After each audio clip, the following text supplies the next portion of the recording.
UKLO 1 year masters. No IELTS required up to 5 years visa. High visa success rate. Hit TV అభిమాన ప్రేక్షకులకు స్వాగతం. నేను మీ నాగేంద్ర కుమార్. ఇప్పుడే మన న్యాచురల్ స్టార్ నాని చేసిన ఇవాళే విడుదలైంది సినిమా. దాదాపుగా మొత్తం ప్రపంచవ్యాప్తంగా రిలీజ్ అయింది. సరిపోదా శనివారం అన్నది గురువారం నాడే రిలీజ్ చేశారు సినిమా. అండ్ ఇవాళ మార్నింగ్ షో ఆ సినిమా చూడడం జరిగింది. ఈ సినిమాకి సంబంధించిన వివరాల్లోకి గనక వెళితే ఓకే, దాదాపుగా ఎవరి మట్టుకు వాళ్ళు కుండ బద్దలు కొట్టేస్తాం, మొండెం శరీరం విడదీస్తాం, కోడిగుడ్డు మీద ఏకలు పీకుతాం అని చెప్పేవాళ్ళు చెప్పడానికి సిద్ధంగా ఉంటారు. కానీ ఒక క్రియేటివ్ వర్క్ పట్ల ఒక కన్స్ట్రక్టివ్ ఎనాలిసిస్ కానీ లేకపోతే ఒక బాధ్యతాయుతమైన విశ్లేషణ కానీ అందించగలిగితే ఆ క్రియేటివ్ వర్క్ని మనం గౌరవించినట్టు అవుతుంది. ఇప్పుడు సినిమాకి శనివారం సరిపోదా శనివారానికి సంబంధించినంత వరకు నాని రూటే ఎప్పుడు సెపరేట్. ఎందుకంటే నాని కథలు వేరు, నాని క్యారెక్టర్లు వేరు, నాని ఆడియన్స్ వేరు, నాని అభిమానులు వేరు. దాదాపుగా అందరి హీరోలు అంటే మెగాస్టార్ చిరంజీవి గారి దగ్గర నుంచి బాలకృష్ణ గారు కానీ, వెంకటేష్ కానీ, నాగార్జున గారు కానీ, ఆ తర్వాత మహేష్ బాబు, ప్రభాస్, ఇలాంటి హీరోలు అందరి అభిమానులు కూడా నాని సినిమాని అభిమానిస్తారు. అలాగే కుటుంబ ప్రేక్షకులు కుటుంబ సమేతంగా వచ్చి చూడడానికి కూడా నాని సినిమాలు ఇష్టపడతారు. And of course women and youth, mass అందరికీ నాని సినిమాలు మాత్రం ఒక యాంగిల్లో ఆ సినిమాలన్నీ నచ్చుతాయి. అందుకే నాని ఒక స్టెప్ బై స్టెప్ అలా ఎదుగుతూ ఈ రోజున ఈ స్టేజ్కి రావడం జరిగింది. కాబట్టి అతని కథని మనం ఎనలైజ్ చేసేటప్పుడు ఎప్పుడూ కూడా ఒక రొటీన్ ట్రాక్లో సినిమా పడకుండా, లేకపోతే రొటీన్ క్యారెక్టరైజేషన్ వైపు తన క్యారెక్టర్ వెళ్లకుండా, తనకు అందుబాటులో ఉండే కథలు లేకపోతే తనకి అందుబాటులో ఉండే దర్శకులు ఏవో స్వర్గానికి నిచ్చెనలు వేసేద్దాం, అందరిని స్వర్గాలు అందుకుందాం అనే ఆలోచనలో నాని ఎప్పుడు ఆయన ఉండడు. ఎప్పుడు వాస్తవికమైన దృక్పథం కానీ లేకపోతే ఒక వర్కబుల్ కండిషన్స్లో వర్కబుల్ స్టోరీస్ని మాత్రమే నాని సెలెక్ట్ చేసుకోవడం, చూస్ చేసుకోవడం జరుగుతూ వస్తుంది. అఫ్కోర్స్ ఆయన ఏ రకమైన మెథడాలజీని ఈరోజు వరకు ఎలాంటి మెకానిజంని ఫాలో అయ్యాడో అదే యాంగిల్లో ఈ రోజున అఖిలాంధ్ర ప్రేక్షకులు అంటే ఇద్దరు యువతల తెలంగాణ కానీ అవతల ఆంధ్ర ప్రేక్షకులు కానీ లేకపోతే ప్రపంచవ్యాప్తంగా ఉన్న దేశ విదేశాల్లో ఉన్న తెలుగువారు అందరూ కూడా నాని సినిమాలంటే ఇష్టపడే ఒక దశకి నాని చేరుకోవడం జరిగింది. ఇప్పుడు సరిపోదా శనివారం సినిమాకి సంబంధించినంత వరకు కనుక మనం ఆలోచిస్తే అది ఒక కుటుంబ కథా చిత్రంగా తయారు చేద్దాం అనే ఒక ప్యాకేజ్. అంటే వాళ్ళు ఒక కథను అనుకున్నారు, ఆ కథ ప్రకారం కథా గమనాన్ని అంటే స్క్రీన్ ప్లేని రాసుకున్నారు, ఎప్పుడు ఏది ఎలా ప్రజెంట్ చేయాలి అనే ఒక సెక్షనలైజ్ చేసుకుని దాన్ని మనం స్క్రీన్ ప్లే అంటాం, కథనం అని కూడా అంటాం.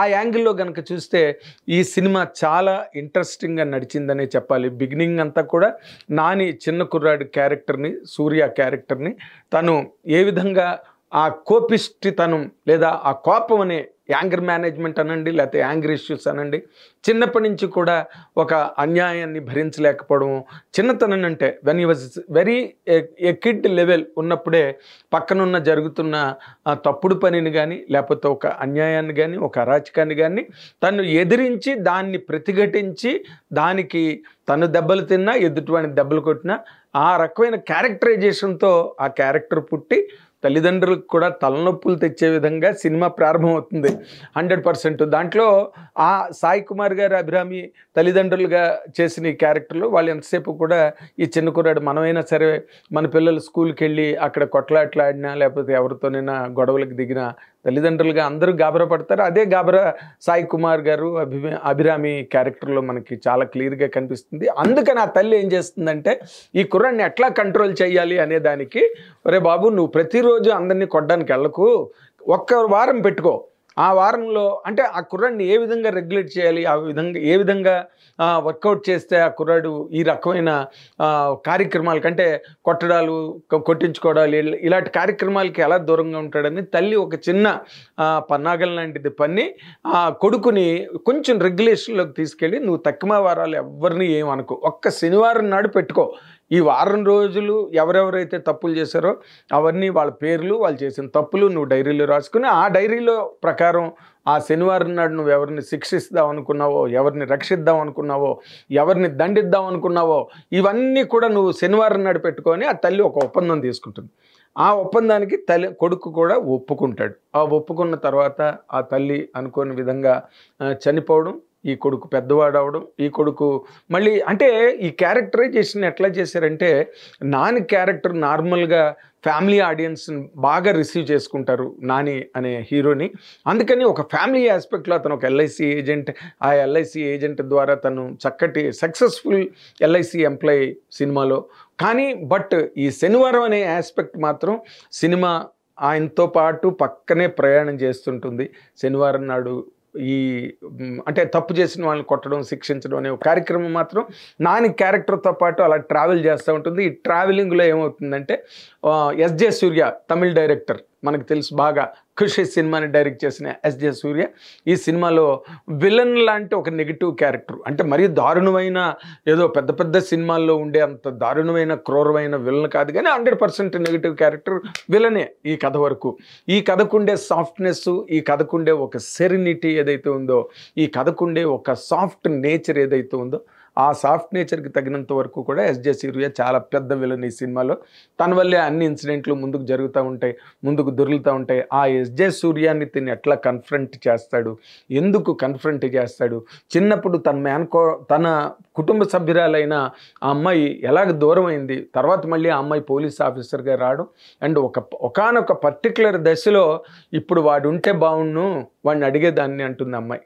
అంటే అడుగు అంటాడు. ఆ సీన్ భలే సీన్, నిజంగా చాలా అద్భుతంగా, చాలా మంచి సీన్స్ ఉన్నాయి ఇందులో. అలాగే ఎస్జే సూర్య వాళ్ళ బ్రదరు మన శర్మ గారు, మురళీ శర్మ గారు, వాళ్ళిద్దరి మధ్యలో ఉండే సీన్లు కనుక, ఎందుకంటే వాళ్ళ బ్రదరు ఎస్జే సూర్య అనే క్యారెక్టరు, విలన్ క్యారెక్టరు తన అన్నయ్య అయిన మురళీ శర్మ మీద కత్తి కడతాడు. ఆ కత్తి కట్టడంలో ఎందుకంటే తన ఆస్తులు, లేకపోతే తన తాలూకా ఆస్తిపాస్తులు ఏవైతే ఉన్నాయో అన్నయ్య కబళించాడనే ఒక కారణానికి అన్నయ్య మీద కోపం తెచ్చుకుని పగ పెంచుకున్న ఈ ఎస్జే సూర్య క్యారెక్టరు నిజానికి తను చంపడానికి ట్రై చేస్తే నాని మురళీ శర్మని కాపాడడం జరుగుతుంది సినిమాలో. కానీ మురళీ శర్మ ఏమనుకుంటాడంటే తమ్ముడే తనను కాపాడాడన్న ఒక ఉద్దేశంలో వాళ్ళిద్దరి మధ్య జరిగిన సంభాషణ, ఆ సీను, పక్కనే ఉన్న మన హర్షవర్ధన్ రియాక్షన్స్ కూడా చాలా బాగా పండే సినిమాలో.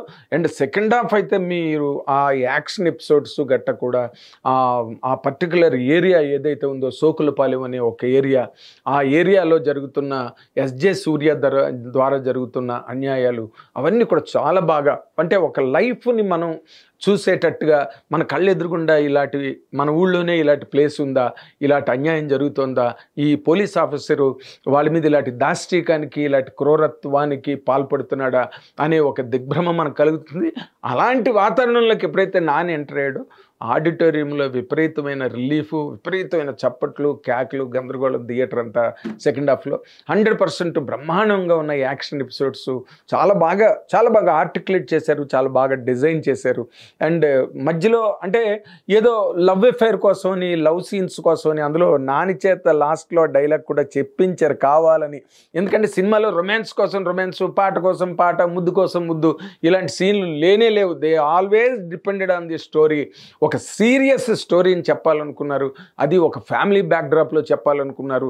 అలాంటి విలన్స్, ఎస్జే సూర్యకు సంబంధించిన విలన్స్ అందరూ కూడా సాయి కుమార్ గారు ఉన్న ఇల్లు, నాని ఇంటిని ఎప్పుడైతే చుట్టబెట్టి ముట్టడిస్తారో ఆ టైంలో నాని కరెక్ట్గా బయటకు వెళ్తున్నప్పుడు నాని తాగే పాలల్లోని ఏదో మత్తు మందులాడిది, మత్తు మాత్రలాడిది కలిపి బయటకు వెళ్లకుండా నానిని చేద్దామన్న తండ్రి ప్రయత్నంతో అది తాగి నాని స్పృహ తప్పి పడిపోయిన టైంలో ఇంటి చుట్టూరా పెద్ద వర్షం, ఆ వర్షంలో చుట్టూరా రౌడీలు, గ్యాంగ్స్టర్స్ అందరూ ఉన్న టైంలో కరెక్ట్గా ప్రెగ్నెంట్ సిస్టర్ హాస్పిటల్ నుంచి ఇంటికి వస్తుంది. ఆ ఇంటికి వచ్చినప్పుడు సాయి కుమార్ ఫాదర్ క్యారెక్టరు నాని కొడుకుని రక్షించడం కోసం అని చెప్పి మొత్తం తలుపులన్నీ వేసేసి, గడియలు వేసేసి, మొత్తం చుట్టూరా క్లోజ్ చేసేసిన టైంలో ఈ గ్యాంగ్స్టర్స్ అందరూ బయట నిలబడి బయట గడియ తాళం వేసేసి ఉంది, లోపల నాని లేడనుకునే సీన్ ఉందే, ఎక్స్ట్రాడనరీ సీన్ అనమాట. మనం ఎక్కడో చాలా రోజుల క్రితం హిందీ సినిమాలో, సీరియస్ హిందీ సినిమా వచ్చిన రోజుల్లో, అంటే ఒక జంజీరు, ఒక దీవారు, ఒక షోలే, ఆ టైంలో వచ్చిన సీన్ లాగా అది అనిపించింది.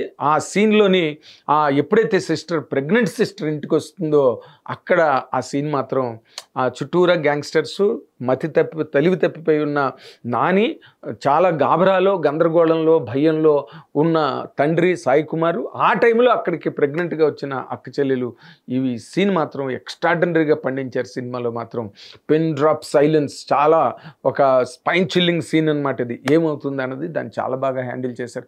అఫ్ కోర్స్ వివేక్ ఆత్రేయ ఇందాక నేను చెప్పినట్టుగా ఇందులో ముద్దుకు ముద్దు, రొమాన్స్కు రొమాన్స్, కౌగిలింతలు గట్ట సినిమాలో లేవు.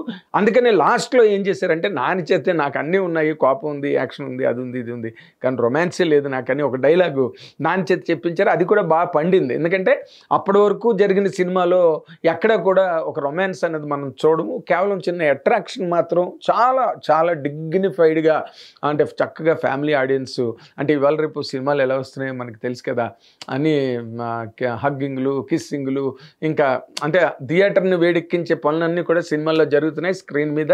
అలాంటివి ఏమీ లేకుండా ఫ్యామిలీ ఆడియన్స్ అండ్ మాస్కి కావాల్సిన మాస్ ఎలిమెంట్, యాక్షన్ ఎలిమెంట్ ఉంది.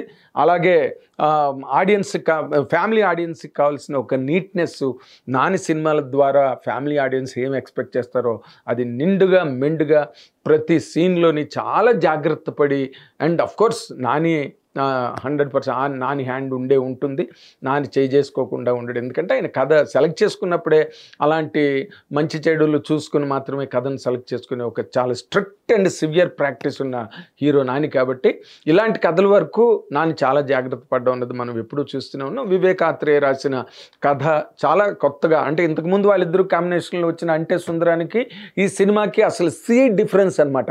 అది కంప్లీట్గా అంతా up and down screen play, చాలా అబద్ధాలు, ముందు చెప్పింది వెనక చెప్పింది ముందు, ఇవంతా ఒక ఏదో మ్యూజికల్ చైర్ లాగా సినిమా అంతా తిరుగుతుంటుంది. ఇది అలా కాదు, మంచి స్క్రీన్ ప్లే బ్రహ్మాండంగా నిట్ చేశారు. అయితే నాని ముందే చెప్పాడు మాకు ప్రెస్ మీట్లో, ఏంటంటే నేను అడిగా, ఎస్జే సూర్య మెయిన్ క్యారెక్టరు, ఇంకోళ్ళు మెయిన్ క్యారెక్టర్ అంటే మరి మీరు బ్యాక్ సీట్ అయితే మీ ఆడియన్స్ మరి డిసప్పాయింట్ అవరా అంటే, బట్ జరిగే కథ అంతా నా మీదే జరుగుతుందండి అని ఆయన కథ, నానిలో ఉన్న ప్రత్యేకతను ఇక్కడ ఎక్కడ చెప్పాలంటే, కథ పండడం కోసం, సినిమా ఇంట్రెస్టింగ్గా నడవడం కోసం తనే ప్రతి సీన్లో కనిపించేయాలి, తనే కొట్టేయాలి, తనే పాడేయాలి, తనే కౌగులించుకోవాలి, తనే ముద్దులాడాలి.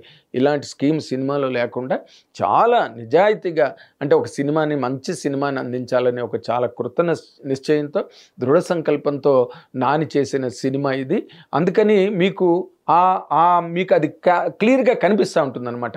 నాని చెప్పాడు, నాకు కథంతా నా మీదే తిరుగుతుందండి, బట్ నేను బ్యాక్ సీట్లో ఉంటాను సినిమాలో. నేను వాట్ ఎ నైస్ గెస్చర్ నిజంగా నాన్నగారు.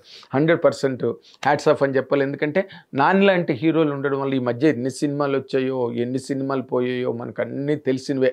ఆడియన్స్కి కొత్తగా చెప్పాల్సిన అవసరం లేదు. ఈ రోజున సోషల్ మీడియా వచ్చిన తర్వాత ఏ సినిమా ఎంత కలెక్ట్ చేసింది, ఉదయం ఎంత, మధ్యాహ్నం ఎంత, రాత్రి ఎంత, 3 రోజులకి ఎంత, యూఎస్లో ఎంత, అన్నీ మొత్తం కూడా ఎండలో మిరపకాయలు ఎండబెట్టినట్టుగా బయట ఎండబెడుతున్నారు రోజును. కాబట్టి వాటి గురించి చెప్పకలేదు. ఏ సినిమాలు సరిగ్గా ఈ మధ్య రోజుల్లో ఆడలేదు, ఎందుకంటే కథాబలం లేక. హీరోల తాలూకు ఇమేజ్లకి సరిపోకుండా రొటీన్ డ్రామాలు, రాట్ అందించడం వల్ల ఆ సినిమాలు ఆడట్లేదు. నిర్మాతలు దారుణంగా దెబ్బతింటున్నారు 100%. బట్ నాని చాలా చాలా సీరియస్గా, తను సిన్సియారిటీ, ఒక మంచి కథను అందించాలి, తను బ్యాక్ సీట్ అయినా పర్వాలేదు అనుకున్నప్పుడే ఇలాంటి సినిమాలు వస్తాయి. సరిపోదా శనివారం లాంటి కథలు. ఓకే, దాని మీద చాలా విమర్శలు, ఎవరి కంప్లైంట్లు వాళ్ళకున్నాయి. అంటే చాలా టూ లెంతీ అయిపోయింది సినిమా. అది అంటే సుందరం సినిమాకి కూడా అప్పుడు విన్నాం, but it ran well. Producers happy and Nani market happy, everything నానికి సంబంధించిన ట్రేడ్ అంతా హ్యాపీగా ఉంది. అలాగే ఈ సినిమాకి కూడా వివేక్ ఆత్రేయ కొంచెం స్ట్రెచ్ చేసి రాశాడు కదా, అంటే డీటెయిల్డ్గా చెప్పడానికి ట్రై చేస్తాడు వివేక్ ఆత్రేయ. దానికి నాని తను పర్సనల్గా ఒప్పుకుంటేనే అది జరుగుతుంది. ఒక డీటెయిల్డ్ వెర్షన్ అందిస్తారు వాళ్ళు. క్రియేటివ్ వర్క్లో నేను మొదట్లో చెప్పినట్టుగా దాన్ని పేక్కకూడదు. ఒక్కొక్కరి కథ రచన, ఒక్కొక్కరి కథాగమనం, అంటే స్క్రీన్ ప్లే, అవన్నీ ఎవరి స్కూల్ వాళ్ళకు ఉంటుంది. ఎవరి స్కూల్ ప్రకారం వాళ్ళు తీస్తారు. విశ్వనాథ్ గారు ఒకలా తీస్తారు, రామ్ గోపాలవరం గారు ఒకలా తీశాడు, రాఘవేంద్రరావు ఒకలా తీశారు, దర్శకరత్న దాసనారాయణరావు ఒకలా తీశారు. ఒక్కొక్క డైరెక్టర్ది ఒక్కొక్క స్కూలు. ఆ స్కూల్లో వివేక్ ఆత్రేయది ఒక స్కూలు. దాంట్లో నాని తాలూకా పార్టిసిపేషన్ కూడా 100% ఉంటుంది. ఎందుకంటే తాను డైరెక్షన్ డిపార్ట్మెంట్లో వచ్చారు కాబట్టి. అండ్ కథని నమ్ముకొని మంచి సినిమాని తీసుకురావాలన్న ఒక కమిట్మెంట్ అన్నది మీకు 100% ఇందులో సరిపోదా శనివారం సినిమాలో మీకు కనిపిస్తుంది. Cinema is quite well. SJ Surya extraordinary performance అంటే ఇక్కడ ఏంటంటే ఆ క్యారెక్టరైజేషన్ అలాంటిది, ఆ కథలో ఆ క్యారెక్టర్ అద్భుతంగా కూర్చుంది. దానివల్ల జరిగే ప్రతి సీన్ వల్ల ఎస్జే సూర్య ఎక్స్ట్రాడనరీగా చేసాడన్న ఒక అవుట్పుట్ మనకి టచ్ అవుతూ ఉంటుంది. You can experience it in the theatre. And more importantly extraordinary rerecording సినిమాలో. పాటల గురించి పెద్ద వాళ్ళేమి తాపత్రయపడలేదు సినిమాలను, బట్ ఆర్ఆర్ చాలా ఇంపార్టెంట్ అయిన సినిమా ఈ సరిపోదా శనివారం. ఆర్ఆర్ ఎక్స్ట్రాడనరీగా ఉంది, విజువల్స్ చాలా బాగున్నాయి. It's a theatrical experience, a wonderful theatrical experience Saripodhaa Sanivaaram. And we should always మనం నానిగారిని, ఆయన సెలక్షన్ని, లేకపోతే ఆయన తాలూకు చాయిస్ని ఆయన ఏ విధంగా చేద్దాం అనుకున్నాడని ఆయన మైండ్ సెట్ని కూడా మనం 100% అప్రిషియేట్ చేయాల్సిన అవసరం ఎంతైనా ఉంది. ఎందుకంటే నాని తలుచుకోకపోతే ఏ సినిమా రావు. ఎందుకంటే ఆ పోకడ అన్నది నాని ఒక్కరికే పట్టుబడింది, ఆయనకే వంట పట్టింది, ఆయన ఒక్కరే దాన్ని డిస్ప్లే చేసి డెమాన్స్ట్రేట్ చేయగలుగుతున్నారు. కాబట్టి ఇలాంటి సినిమాలు రావడానికి నాని 100% రెస్పాన్సిబుల్. కాబట్టి we should always, as media, as audience, as public, anything, we should always appreciate Nani for that matter. And of course, Vivek Athreya also deserves all appreciation. 100% it is an experience. 100% అందరూ చూసి హాయిగా enjoy చేయాల్సిన cinema. కాబట్టి go and enjoy సరిపోదా శనివారం. Thank you very much. Hit TV app ని download చేసుకోండి. ఇందులో short news, live news, entertainment, movies అన్ని అవైలబుల్ గా ఉన్నాయి. Please download hit TV app. Hit TV యాప్ని ఫ్రీగా డౌన్లోడ్ చేసుకోండి.